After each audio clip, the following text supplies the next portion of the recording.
you come from, Rhoda? The door. Mother, I still have my key. Well, give it back. You're no longer welcome in this house. I just wanted you to talk to someone who might be able to help.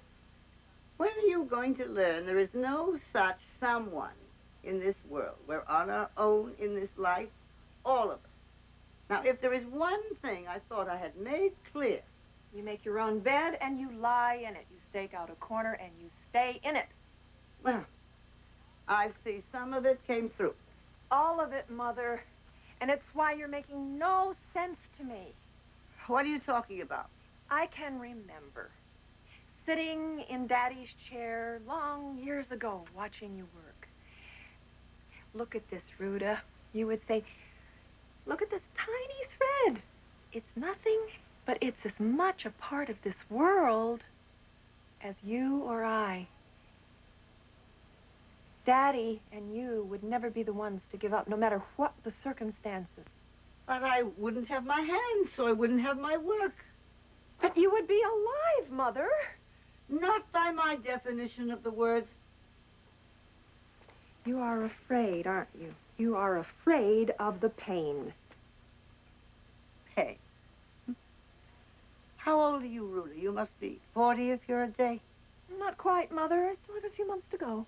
Well, when I was your age, in fact, just exactly your age, I knew real pain. I had you. Why, thank you, Mother. You can't do it, they were all screaming. You're too old. I told them to go jump.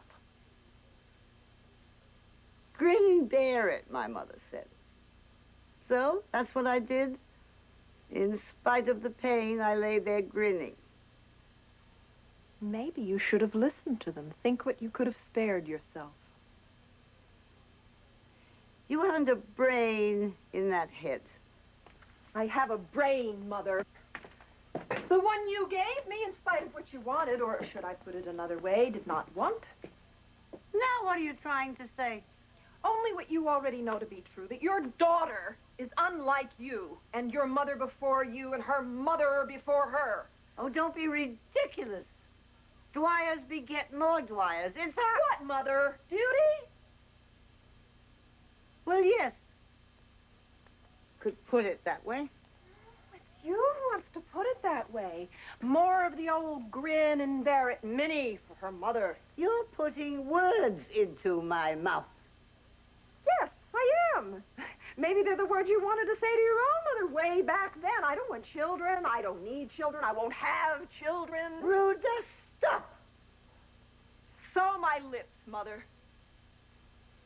Isn't that the way it went when I talked too much? You'd sew them together, you said, like one of your dolls.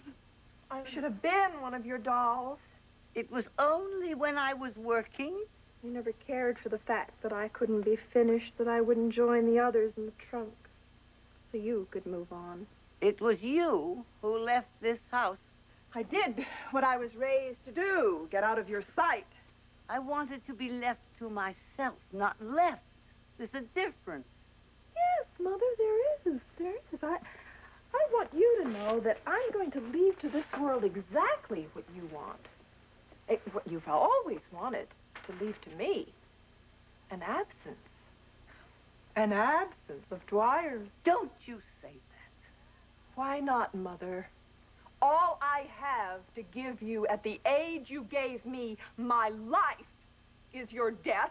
You don't give that to me, Rhoda. Right. Right. Just like always, you're going to take exactly what you think is yours. Well, go ahead, Mother. This time I am not going to stop you.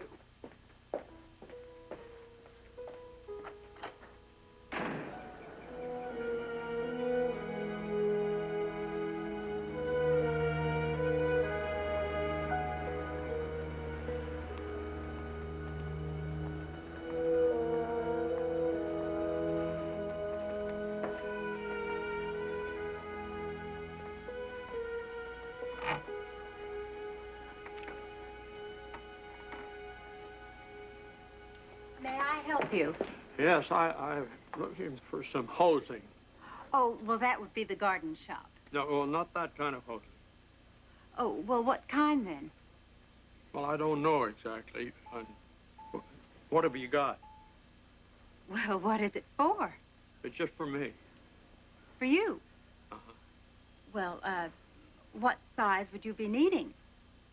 Well, do